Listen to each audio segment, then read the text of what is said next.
말씀입니다. 하지 말고 오직 지혜 있는 자같이 하여 세월을 아끼라. 때가 악하니라. 그러므로 어리석은 자가 되지 말고 오직 주의 뜻이 무엇인가 이해하라. 술 취하지 말라. 이는 방탕한 것이니 오직 성령으로 충만함을 받으라. 시와 찬송과 신령한 노래들로 서로 화답하며 너의 마음으로 주께 노래하며 찬송하며 범사에 우리 주 예수 그리스도의 이름으로 항상 아버지 하나님께 감사하며 그리스도를 경외함으로 피차 순종하라. 아멘.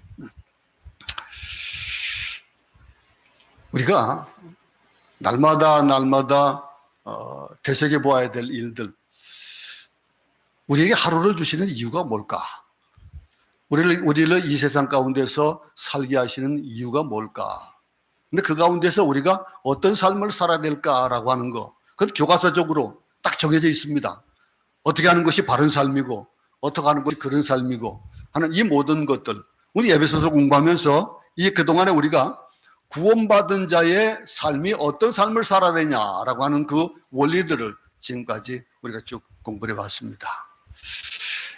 하나님, 그 하나님과 우리 뛰어놀 수 없는 그런 관계들이기 때문에 우리는 하나가 되어야 된다. 하나님과 우리가 하나 되고 성령이 하나 되고 그 지체들이 하나가 되고 이 하나됨에 대한 얘기들을 해왔고, 그러면서 그 가운데 우리가 하나 되어져야 된다라는 그 의미 가운데서 하나님이 거룩하니까 그럼 우리가 거룩한 우리도 하나님과 하나 된 우리도 거룩해야 된다라고 하는 거, 이 거룩함에 대한 얘기도 또 우리는 했었습니다. 그리고 하나님 우리를 사랑하시는 그 사랑에 대한 그 사랑의 그 본분에 대한 얘기들도 했습니다. 그리고 그러면서 우리가 그럼 이 땅에 살아가면서 어떤 삶을 살아야 되느냐, 세상이 어두우면은 그 어둠을 비춰야 될 것이 무엇일까요? 빛이에요. 그 빛의 역할, 빛된 삶의 원리가 뭐냐라고 하는 거, 이런 것들을 우리가 이 5장 전까지 우리가 쭉 공부해오면서 우리가 봐왔던 것들이 바로 그겁니다. 그리스도 안에서, 예수 안에서 이렇게 시작되어진 이 안에서라고 하는 그 의미에서 시작되어진 그 일들이 지금 우리는 이제 성령으로 행동해야 되는 원리에 대한 것들을 오늘 우리는 돌아볼 겁니다. 우리가 성령으로 행동해야 되는 원리, 그리스도인의 삶, 우리가 이름이 그리스도인이에요. 그럼 그리스도인의 삶이다라고 하는 것은 그것은 내 뜻대로 사는 삶이 아니라는 거예요. 나는 그리스도의 사람이고 하나님의 자녀고, 그렇다면 나는 내 뜻대로 사는 것이 아니라 하나님의 뜻대로 사는 사람이다 라고 하는 것이 전제가 되어야 되는 거예요. 그것이 우리의 삶에 대한 그런 마땅한 것들이고, 우리가 성령으로 되어지는 하나님과 하나님의 뜻대로 사는 사람으로서, 그럼 하나님의 뜻대로 사는 사람이 내 힘을 가지고 살라고 할까요? 내 힘은 아무리 강하게 해도 한도가 있습니다. 부족합니다. 있을 수가 없는 거예요. 그 한도가 있는 내 힘, 그것으로 사는 것이 아니라 하나님이 주시는 힘으로 살아야 된다라고 하는 거. 뭐 이거 모르는 사람이 어디 있겠습니까? 그리스도인이라면 마땅히 아는 거죠. 근데 내 힘으로 한번 여러분 신앙생활을 하려고 해보면은 어떤 결과가 맺어집니까? 내 힘으로, 내 뜻대로, 내 마음대로 내 힘으로 신앙생활을 하려면 할수록 비참한 결과만 만들어내는 정말 힘이 들어요. 너무 힘든 일이에요. 내가 힘이 붙이는데 그 일을 해나가면 우리는 그냥 방법이 없는 거예요. 근데 우리가 해야 될 일들, 우리는 말씀에 비추어서 그 말씀에 순종하면서 예수님 중심으로 살아가야 된다라고 하는 거. 그럼 끝이에요. 그럼 다 되는 거예요. 이 말씀을 좀 더 본질적으로 요약해 본다면은 그리스도의 삶이란 뭐라고 했습니까? 그 성령 안에서 그랬습니다. 이 1장에서, 에베소 1장에서 얘기했듯이 안에서라고 하는 그 안에서, 그 다음에 이어서 뭡니까? 그러면서 우리가 성령님과 함께, 그리고 성령님을 따라 사는 삶, 이런 성령과 우리를 떼어놓을 수가 없는 거예요. 왜냐면요, 예수님이 가시면서 우리에게 보혜사 성령을 보내주시고 그 성령으로 하여금 우리의 인도자가 되고 우리의 카운슬러가 되고 우리의 모든 것들을 내시는 분이 성령님이시니까 우리가 동행하시는 그 성령님을 말미암아 주님 뜻대로 살 수 있도록 실제적으로 또 구체적으로 우리를 도와주시는 분이 성령님이기 때문에 그 성령 안에서 성령의 그 성령과 함께 그분을 따라 사는 삶을 살아가는 것, 이 세상에서 하나님의 뜻대로 살 수 있게 하는 힘의 원천이 그것이 바로 성령님이다라고 하는 거예요. 그러면서 우리가 이 땅에서 뭘 어떻게 행해야 되냐 이거예요. 우리가 오순절 이후에 어떤 일들이 벌어졌습니까? 오순절 이후에 그때부터 성령의 역사하심을 따라서 이 집단적으로 집중적으로 이 성령님의 역사가 발생되어지는 것들을 우리는 눈으로 봤습니다. 많은 나라 사람들이 모였는데 그들이 한 소리로 알아듣고 말할 수 있는 그런 일들, 성령의 역사가 시작되어지면서 그러면서 아주 오순절 이후에 강력하고도 또렷하게 성령의 역사들이 나타나는데 그 나타남의 역사가 가장 강하게 나타났던 때가 종교개혁 시대입니다. 종교개혁 시대 때 무엇이 우리의 삶을 주장하느냐, 바르게 개혁되어야 될 일이 뭐냐라고 하는 거. 그때 이제 위클리피가 나타나고 마틴 루터가 나타나고 칼빈이 나타나고 주빙글리가 나타나고 이런 역사적으로 아주 위대한 그런 신학자들이 만들어집니다. 그럼 그들로 인해 가지고 영적 기운이 새로워지는 거예요. 그러면서 그 일이 점점 커지면서 무슨 일이 나타났습니까? 영국에, 미국에 영적인 성령운동이 나타나기 시작합니다. 그게 성령운동, 대각성 운동으로 벌어지는 거예요. 모든 운동이 시작되어지면서 무엇이 시작되면 각성되어지는 것이 회개 역사로부터 시작되어지는 겁니다. 회개가 되어질 때, 그럴 때에 역사가 나타나는 거예요. 우리나라에 1917년에 그런 역사들도 우리가 잘 알고 있잖아요. 그러면서 어떤 사람들이 나타났습니까? 그러면서 영적 대각성 운동의 가장 중심이 되었던 사람들이 요한 웨슬리가 나타나죠. 조나단 에드워드가 나타나죠. 그리고 우리가 잘 아는 D.L. 무디 같은 사람이 또 나타나죠. 그러면서 우리 한국에 아주 그 영향력을 많이 끼쳤던 빌리 그레함까지 뭐 이런 역사들이 쭉 나타나거든요. 그러면서 그들을 통해 가지고 한 시대를 넘어가면서 역사가 이어져 나가는 거예요. 그 시대가 이어지고 그러면서 성령의 역사로 그것이 깨어나게 하고 다시 한번 하나님을 위한, 하나님을 향한 우리의 마음들이 어때야 되는 것을 알게 하는 거예요. 그러면서 이어져서 1850년이 되면서 그러면서 이 운동들이 세계로 퍼져나가기 시작합니다. 이 모라비언들은요, 모이면은요, 네 사람이 모이면은 한 사람을 선교사로 파송하는 그런 시작으로부터 그 세계 선교의 아버지라고 하는 우리가 잘 아는 윌리엄 캐리라든가 또 그리고 OMF를 창설한 그런 테일러 같은 사람, 허드슨 테일러 같은 사람, 그리고 웩을 창시한 시티 스타드, 많은 사람들이, 그리고 WBT를 창설한 카메론 타우젠트 같은 사람들, 이런 사람을 통해서 성경을 번역하고 또 성경을 또 그러면서 이 세계에 선교 역사들이 나타나는 거예요. 그 일이 우리 대한민국에 옮겨지면서 그러면서 또 우리 대한민국에서는 많은 선교사들이 와서 그 일들이 계속해서 성령의 역사가 나타나고 그 일이 지금까지 이어지는 우리에게도 이어지는 거예요. 이런 성령의 대역사들은 오늘날 이 기독교가 전 세계화되는 그런 결정적인 역할을 하는 일들이 만들어져 나갔던 거예요. 여러분, 오늘날에 이 일들이 벌어진 이거를 지금 현재로 봐서도 성령께서 아주 집중적으로, 역사적으로, 국가적으로 움직이면서 하나님의 일을 감당하셨어요.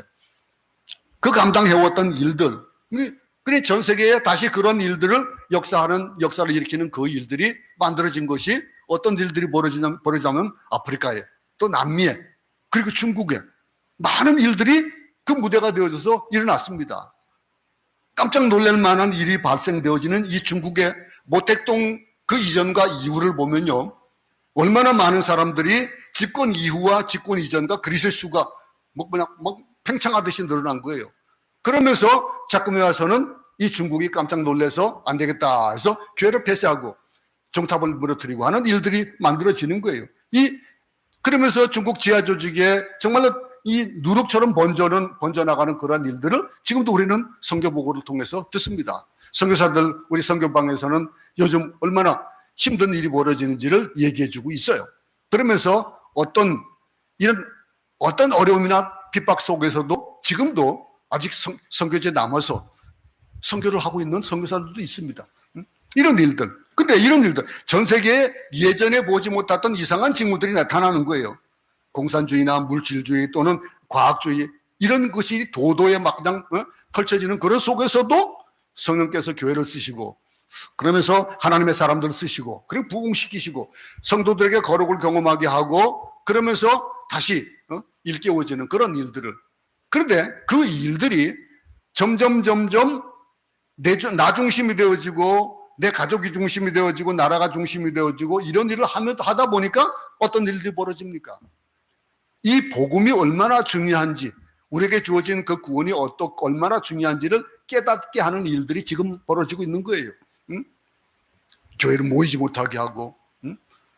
교회 종탑이 무너져 버리고, 믿는 자들이 정말로 발가락에 떼보다도 못 여김을 받을 만한 그런 일들을 쓴 거죠. 이 영적인 기류들에 대한 것들, 이 성령께서 움직이시는 그 일들. 우리 교회도 그냥 모여진 게 아니잖아요. 우리 교회가 어떻게, 이 부흥하는 한국 기독교 역사 속에서 선교사가 파송되어지고, 이 땅을 위해서, 세계 선교사 감당하기 위해서 우리 교회를 불러주시고, 우리 교회가 또 그렇게 세워진 겁니다. 그 선교가 시작되어지는 거예요.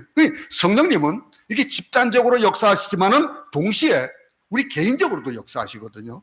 그 개인적으로 역사하는 그 역사에 대한 것들을 우리는 체험하고 살아야 됩니다. 오늘 본문 한번 다시 한번 보겠습니다. 15절 한번 읽어보겠습니다. 시작. 그래서 너희가 어떻게 행할지를 자세히 주의하여 지혜 없는 자같이 하지 말고 오직 지혜 있는 자같이 하여. 이 말, 우리 개인에게도 이런 성령의 역사를 일으켜 주시는데 우리가 그걸 깨달아야 되겠다 이거죠. 그걸 깨달을 수 있는 방법들이 뭐냐 이거죠. 어떻게 깨달아야 되느냐? 우리가 어떻게 행할지를 주의하라 라고 있습니다. 어떻게 주의해야 되느냐라고 하는 말씀, 여기 보니까 자세히 주의하여 그랬습니다. 15절에 자세히 주의하여라는 이 부사는 끝부분에 오는 하여라고 하는 그런 이 말을 수식합니다. 이 하여를 수식한 어떻게 살 것이냐라고 하는 거, 자세히 주의해서 우리 삶 가운데서 행하라 이거예요. 근데 우리는 조심조심 삽니다. 참 그냥 아무렇지도 않게 하루하루를 살아가는 그런 경향을 보이고도 있어요. 응? 이 자세히 살아야 된다. 자세히 주의해서 삶 가운데 행하라. 그리스도인들은 믿는 대로 사는 사람들입니다. 그리스도인들이 세상 사람과 다른 이유는 그겁니다. 기독교를 믿는 것과 사는 것이 달라진다. 그럴 때 위기가 오는 거예요. 나는 그리스도인이다. 그러면서도 그 삶은 그리스도의 삶이 되지 않으면 위기가 오는 거예요. 그러면서 예배 나오는 것들을 막는다고 해가지고 그것을 그냥 당연히 그냥 막아지는 것으로 생각하는, 우리가 성경 읽는 거, 말씀 보는 거, 이런 거, 공산주의에서 그 치하에서도 또 성경을 못 읽게, 성경을 찢어버리고 성경 읽는 사람들을 잡아다가 가두고 하는 그런 일이 있을 때도 그들은 모여가지고, 우리 북한의 그런 지하교회 얘기들 많이 듣잖아요. 성경을 못 보니까 한 사람 한 사람씩 그것을 외우는 거예요. 외워가지고 성경을, 이 사람은 이 구절, 그 다음 사람이 이 구절, 이렇게 해가지고 성경을 계속해서 읽어나가는 그런 얘기들도 우리는 성경 보고에서 많이 들었습니다. 어쨌든 교회는 부흥할 수 있겠지만은 삶이 변하지 않는 일이 발생되어지는 것이 뭘까요? 어떻게 살 것인지를 모르는, 믿기만 하면 되니까 믿는 것과 생활이 분리가 된다라고 하는 거예요. 그 분리를 시키지 말라는 거예요. 그래서 진정한 기독교의 개혁과 기독교의 부흥은 어떨 때 일어납니까? 믿는 대로 살 때 나타난다라고 하는 거예요. 믿는 대로 살아갈 때에, 그럴 때에 사람들이 보고서 저게 예수 믿는 삶이구나, 저렇게 살으니까 저렇게 되는 결과가 나타나는구나 하고 사람들이 알 수 있다라고 하는 거예요. 그러니까 목사는 목사대로, 설교하는 대로 살아야 되는 거예요. 그 성도는 성도대로, 우리가 이 말씀을 읽는 대로 살아야 되는 거예요. 그게 참 쉽지 않잖아요. 목사도 쉽지 않은데 성도들은 오죽하겠어요. 응? 성령의 인도함, 완벽한 대로 살지는 못하지만은 그래도 그렇게 살려고 애쓰고 몸부림치고 회개하고 애통할 때, 그럴 때 부흥이 일어나는 거예요. 그럴 때 우리의 삶이 바꿔지게 되고요, 우리 환경이 바뀌어지게 되고 그렇게 되는 겁니다.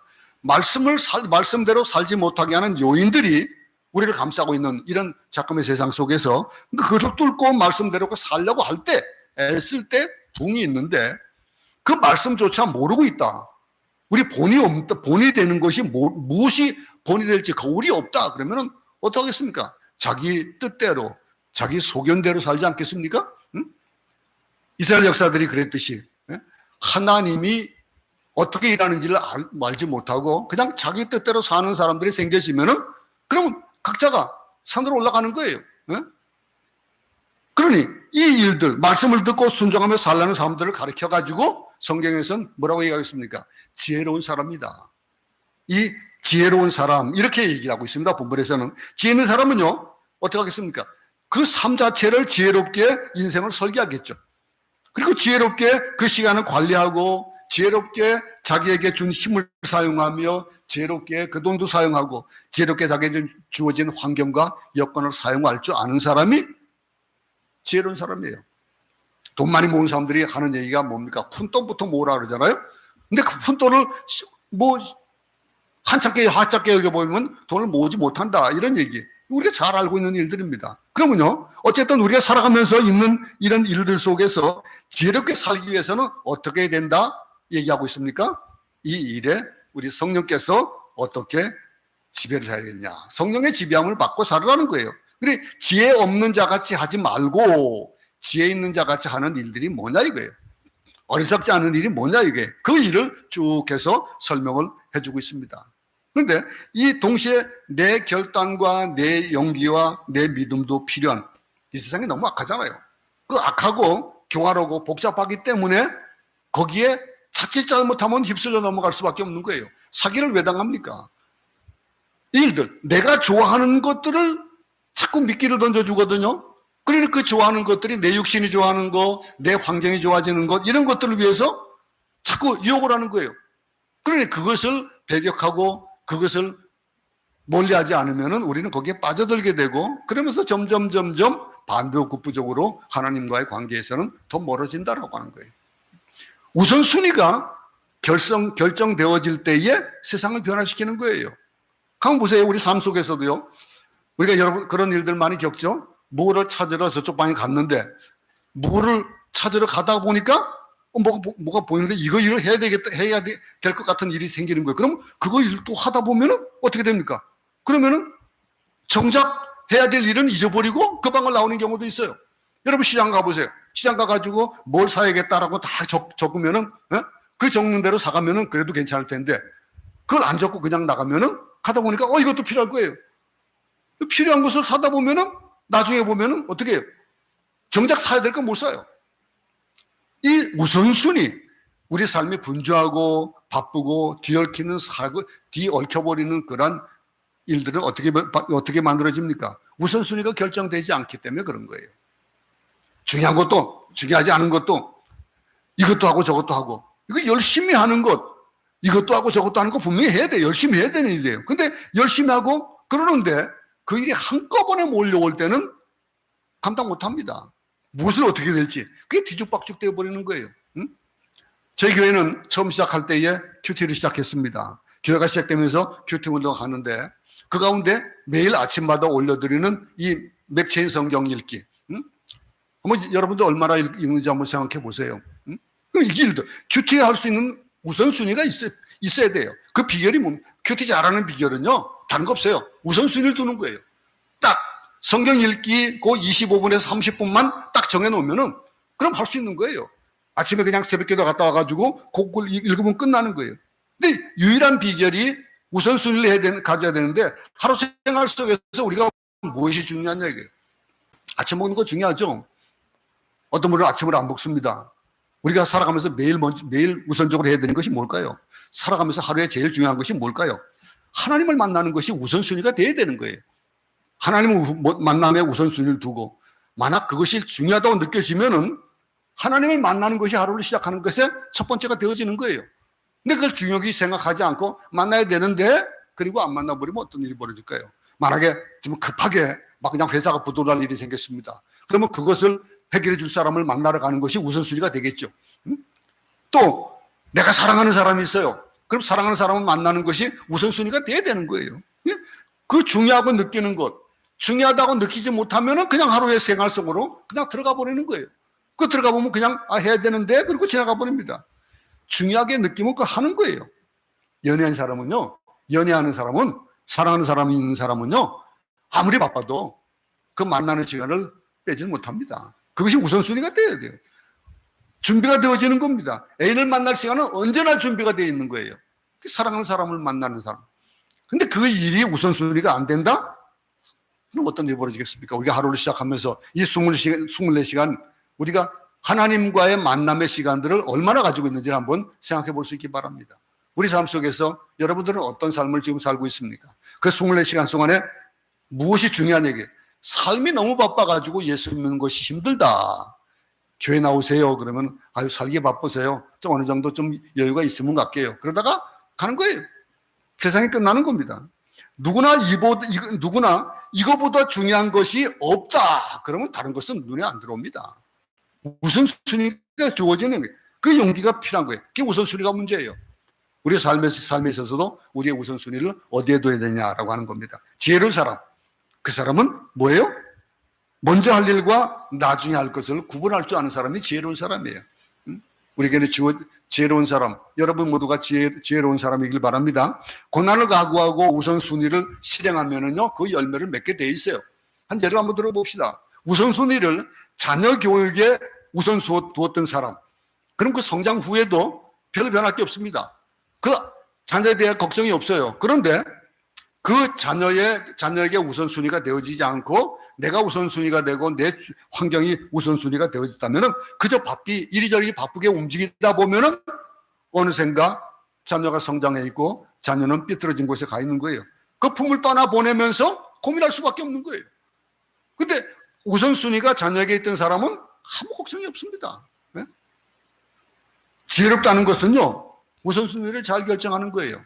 어떤 곳에 여러분들은 우선순위를 두고 있습니까? 후회 없는 삶을 살 수 있도록 우리를 인도해 주는 그 우선순위를 먼저 생각해 볼 수 있기 바랍니다. 그게 지혜로운 사람이라고 얘기하고 있는 거예요. 지혜로운 사람은요, 자기 길을 가면서도 결코 남에게 상처나 피해를 주지 않습니다. 다른 사람에게 오히려 위로와 용기와 도움을 주면서 그러면서 자기 길을 가는, 그리고 자기 길을 가되 하나님을 바라보며 갑니다. 말씀하는 한 구절 또 보겠습니다. 야고보서 1장 5절입니다. 다 같이 한번 읽어보겠습니다. 너희 중에 누구든지 지혜가 부족하거든 모든 사람에게 후히 주시고 꾸짖지 아니하시는 하나님께 구하라. 그리하면 주시리라. 이 중요성이 하나님을 바라보면 뭐가 생긴다고요? 지혜가 생긴다는 거예요. 하나님을 바라보면. 지혜가 부족하면 어떻게 하라고요? 하나님께 구하면 된대요. 하나님을 바라면 된다는 거예요. 그러니 지혜의 근원이신 그분이 성령과 지혜를 물 붓듯이 부어주신다라고 약속하고 있는 겁니다.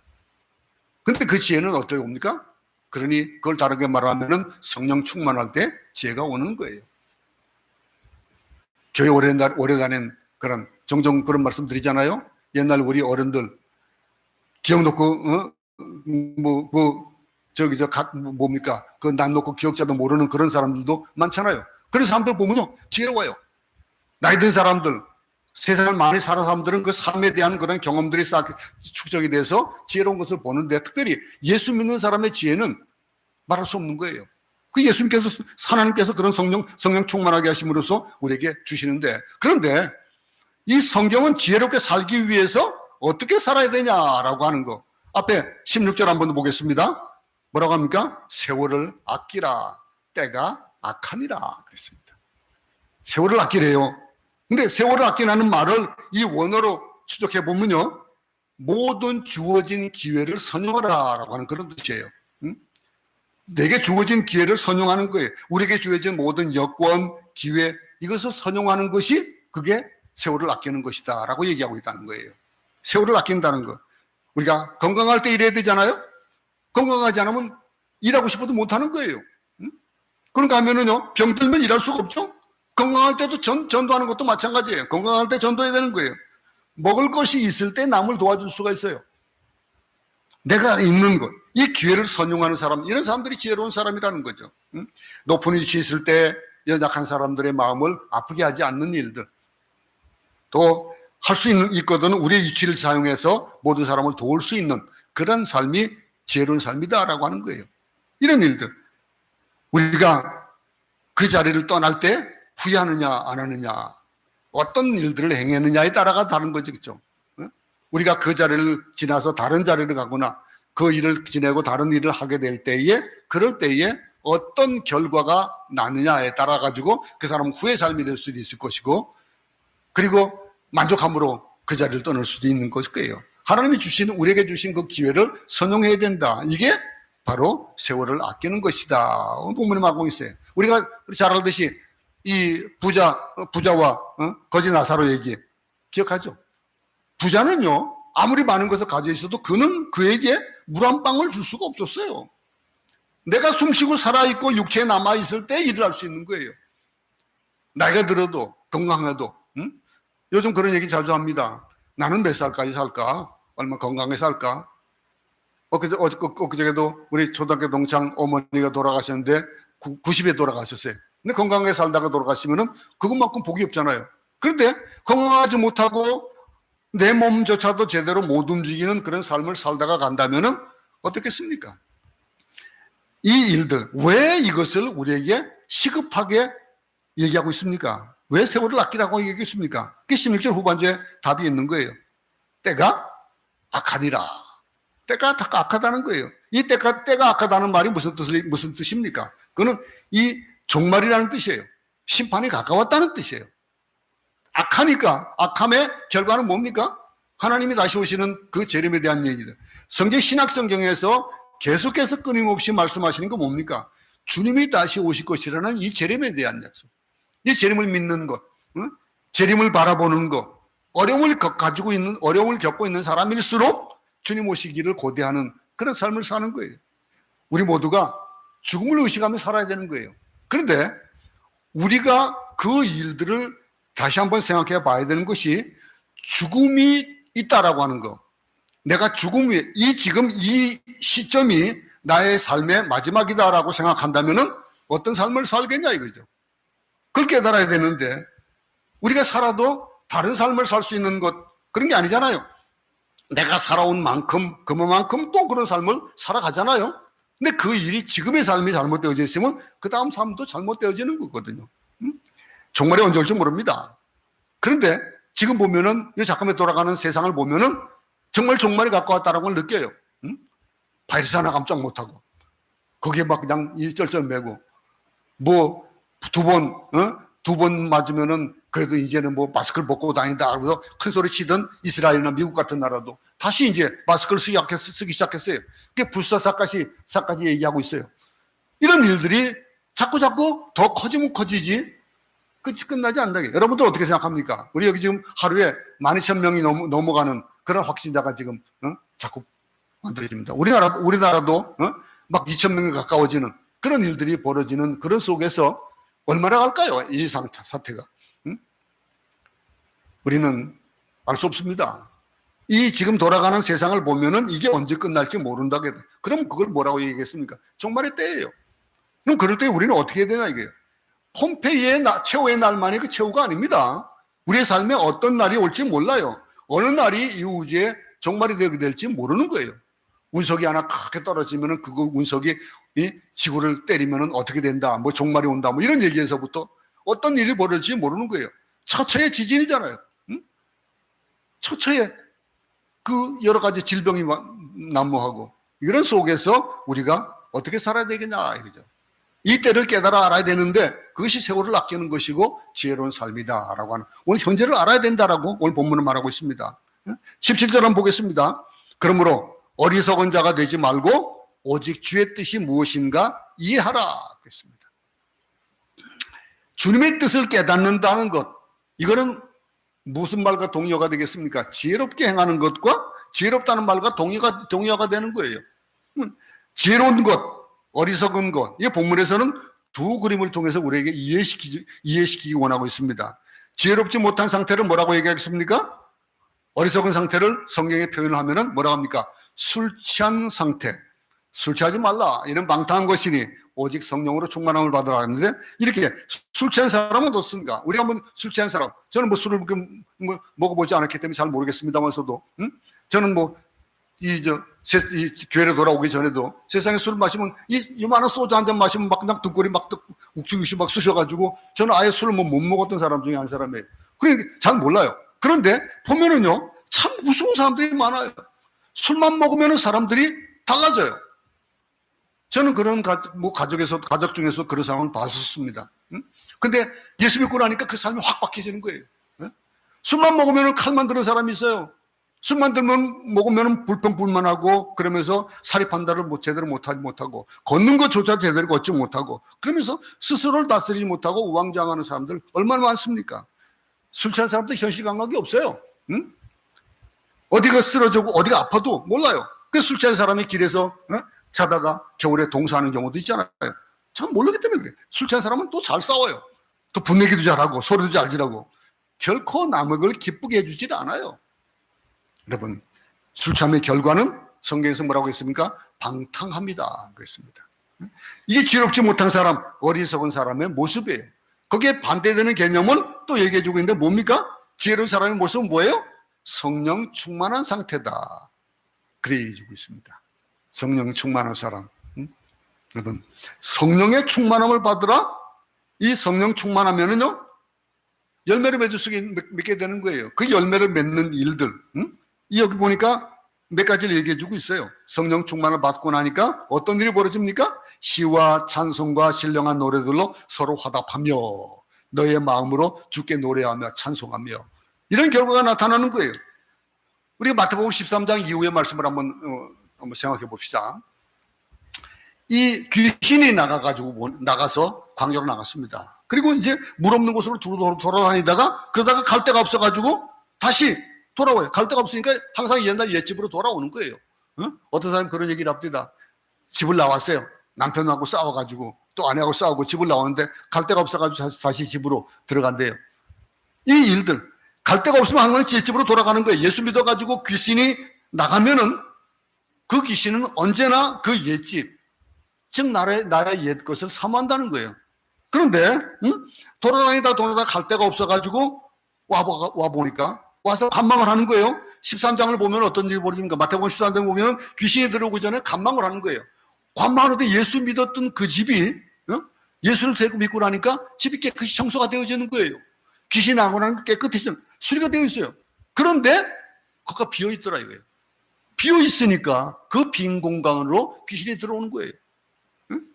예수가 지배되지 않는 곳에는 사탄이 들어오는 겁니다. 우리가 하나님의 자녀로서 삶을 산다. 성령 충만한 상태, 이게 뭡니까? 빈 공간이 없다는 거예요. 충만하다는 거예요. 성령으로 충만하다. 그래, 성령이 우리를 지배하는 것, 성령으로 채워지는 것을 의미할 때에 성령 충만하다는 거예요. 이 충만한 상태는 뭐예요? 성령님이 내 안에 거주하시는 상태고, 성령님이 내 안에 인치시는 상태고, 성령의 세례가 베풀어지고 성령이 나를 인도하시는 상태, 이게 그리스도인의 참된 모습. 그러니 당연히 그리스도인이다 하면은 성령의 충만한 삶이 되어야 되는데 그 일이 계속해서 되어져야 된다는 거예요. 그렇게 성령의 충만을 받으니까 어떤 일이 벌어져요? 성령을 쫓아 살게 되잖아요. 성령을 쫓아 사니까 그 지배를 받으니까 성령의 열매가 만들어지는 거예요. 갈라디아서 그 5장이 나오듯이. 그리고 생수의 강이 배에서 흘러나온다. 또 그렇게 표현하고 있잖아요. 그리고 로마서에서는 성령 안에 의와 평강과 희락을 맛본다. 또 그렇게 얘기를 하고 있고요. 성령으로 말미암아 하나님의 사랑이 우리 안에 부음받았다라고 로마서 5장 5절에서는 그렇게 얘기하고 있습니다. 이 성령의 충만함, 성령의 충만한 상태에 이르면은 나를 통해서 그 삶이 역동적으로 일어나게 되어진다라고 하는 겁니다. 여러분, 만약 성령의 충만을 받으면은 어떤 일이 벌어진다고 했습니까?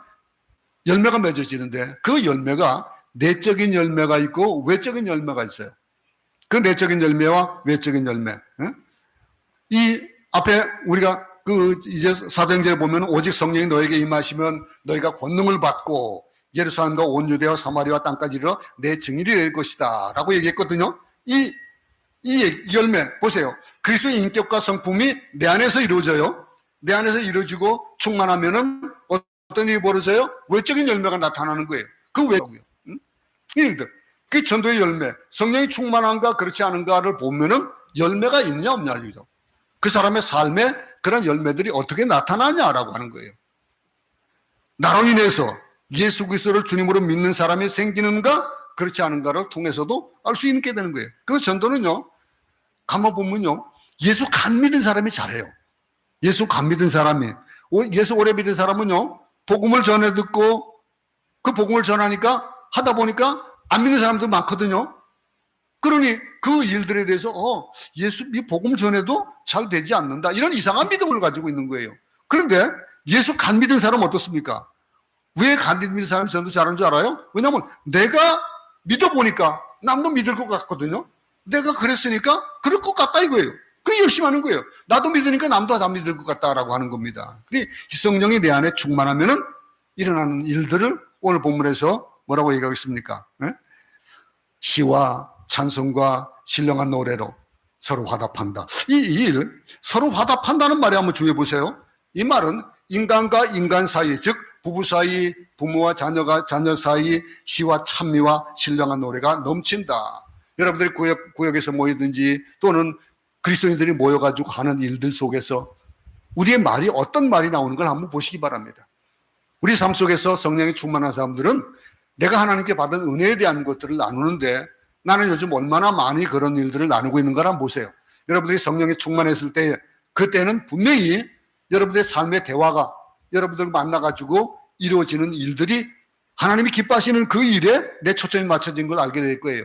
근데 그 일들이 점점 지금 힘들고 어려워지고 고난이 있고 그런 사람들을 보면은 그런 일들이 성령과 함께 되지 못할 때에 그런 일이 벌어진다는 거예요. 성령이 충만한 상태에서 관계가 어떤 관계가 되니까 시와 찬미와 신령한 노래로 서로 화답하는 역사가 있다, 이렇게 열매를 얘기하고 있으니까, 또 한 가지는요, 내 마음이 주께 노래하며 내 영혼이 주께 찬송한다라고 하는, 처음에 인간과 인간 사이에 시와 찬미와 신령한 노래가 벌어지고, 그리고 내 영혼에서 찬송이 터져 나오는 거예요.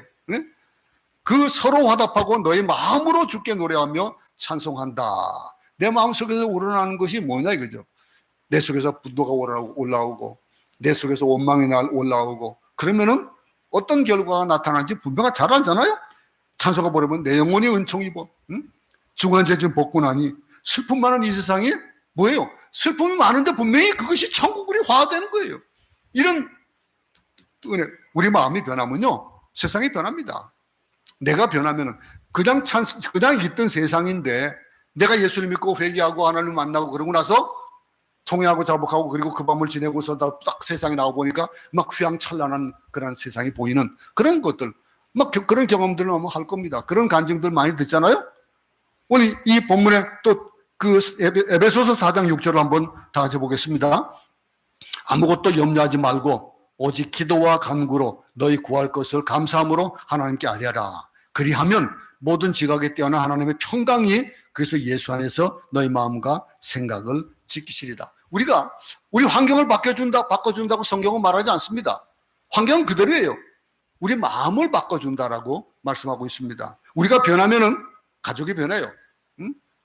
우리가 변하면은 주위가 변하고 직장이 변하는 거예요. 내가 변하면 모든 것이 좋아지는 것. 근데 남들이 변해야 내가 변한다가 아니고 내가 변하면 남들이 변한다라고 하는 그런 소식을 생각해야 된다는 거예요. 이게 하나님의 관점이고 시선입니다. 일단 하나님의 시선을 느낀 사람, 세상의 어떤 시선 때문에도 낙심하지 않습니다. 그 일들을 오늘 얘기하고 있는 거예요. 하나님의 시선을 느꼈기 때문에 그렇게 변해가는 겁니다. 또 한 가지는요, 성령이 충만하면요, 어떤 일이 벌어지다 했습니까? 모든 것에 감사함으로. 너희 구할 것을 감사함으로 오라고 그랬습니다. 이 범사의 우리 주 예수 그리스도의 모습으로 항상 아버지 하나님께 감사하며, 그게 성경은 말하고 있습니다. 성령 충만하면요, 감사가 넘치기 시작하는 거예요. 우리 삶 속에서 얼마나 감사가 있는지를 다시 한번 생각해 볼 수 있기 바랍니다. 감사는요, 사람의 특권입니다. 사람은 감사할 줄 알지만요, 동물은 할 줄 모릅니다.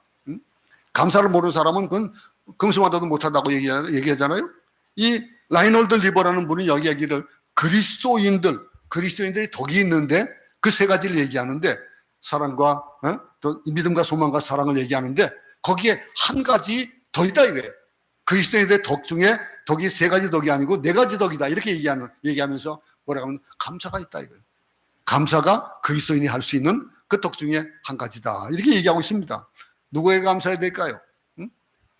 범사의 하나님께 감사하고 창조주 하나님께, 내 생명을 주신 하나님께, 내 삶을 인도하시는 그 하나님께, 나를 만드신 분 아니라 마지막 날까지 나를 붙들어주시는 그 하나님께 감사하는 겁니다. 그 감사의 삶. 그리고 감사할 게 참 많지 않습니까? 조국을 주신 것을 감사하는 거예요. 요즘 얼마 어떤 일이 벌어지고 있습니까? 응? 아프가니스탄을 보세요. 응? 나라가 그냥 완전히 바뀌어버리는 거예요. 이 바뀌는 것들, 이 역사적인 현실에서 우리가 분단된 현실 속에서도 우리는 우리의 힘을 가져야 되겠다는 것을 다시 한번 느끼는 거예요. 조국이 잘 되기를 기도해야 되고, 왜냐하면 이 조국과 함께 세계 선교 대회에 우리가 나와 있기 때문에 그래요. 교회를 위해서도 감사해야 되는 거예요. 감사할 것이 너무 많습니다. 교회는 기도의 공동체고, 사랑의 공동체고, 봉사의 공동체, 예배의 공동체고, 이런 이 여러 가지의 선교훈련의 공동체가 되어지는 이 교회가 있다라고 하는 것들을 다시 한번 감사할 수 있기 바랍니다. 이렇게 여러 가지가 우리가 하나님께 감사하는 조건들을 수를 세보면 얼마나 많겠습니까? 마지막으로 성령 충만할 때 있는 열매가 또 한 가지 뭡니까? 순종입니다. 서로가 서로에게 순종하게 되는 그리스도를 경외함으로 피차 순종하라. 이게 사도 바울은 이 본문 20절에 우리가 고민하고 있거든요. 순종하지 않는 부분은 하나님의 부부가 아니에요. 이 순종한다를 가지고 무슨 주종관계에 순종하는 그런 것이 아니에요. 아내는 남편 말에 순종하고 남편도 아내에게 순종하고 피차 순종하라. 우리 이어서 오늘 본문에 이후에 가면은 또 부부관계에 대해서 또 사랑의 관계 가는 얘기들을 할 때 이건 다시 한번 더 나눠보겠습니다만 순종은요 억지로 안 됩니다. 억지로 하게 되면요 그 순종은 꼭 어떤 부족한 부분들만 보이게 되어 있어요. 순종하고 결심했으면 기쁨으로 순종해야 되는 거예요. 찡그리지 말고 정성껏 기쁨으로 하는 일이에요. 모든 일이 순종할 때 기쁨으로 하지 않으면 역효과만 생기게 됩니다. 오늘 본문에서 여러 가지 우리에게 주어진 것이 많습니다. 성령의 충만함과 술 취함과 방탕함과 이런 일 속에서 우리가 마땅히 해야 될 일이 뭐라고 그랬습니까? 세월을 아끼라라고 하는 것. 세월을 아끼는 방법이 뭡니까? 그 일이 우리가 성령의 충만함으로 그 삶들이 일어나가는데 성령 충만할 때 어떤 일이 벌어진다고요? 지혜로워진다 그랬습니다. 성령 충만할 때 놀라운 삶이 열리게 된다. 이렇게 본문에 얘기하고 있습니다. 성령 충만하고 우리에게 주시는 그 성령으로 말미암아 이 세상을 변화시킬 수 있는 내가 받은 이 은혜가 얼마나 큰지 많은 사람들이 보고 느낄 수 있을 만한 그런 감사의 삶, 성령의 충만한 그런 삶이 우리 가운데 나타나는 우리 모두가 되기를 간절히 소원합니다. 기도하겠습니다. 주의 이름으로 배하겠습니다. 하늘에 계신 우리 아버지여, 이름이 거룩히 여김을 받으시오며 나라의 임하옵시며 뜻이 하늘에서 이룬 것 같이 땅에서도 이루어지이다. 오늘 우리에게 일용할 양식을 주옵시고 우리가 우리에게 죄전자를 사하여 준 것 같이 우리 죄를 사하여 주옵시고 우리를 시험에 들게 하지 마옵시고 다만 악에서 구하옵소서. 나라와 권세와 영광이 아버지께 영원히 있사옵나이다. 아멘. 예배를 마쳤습니다.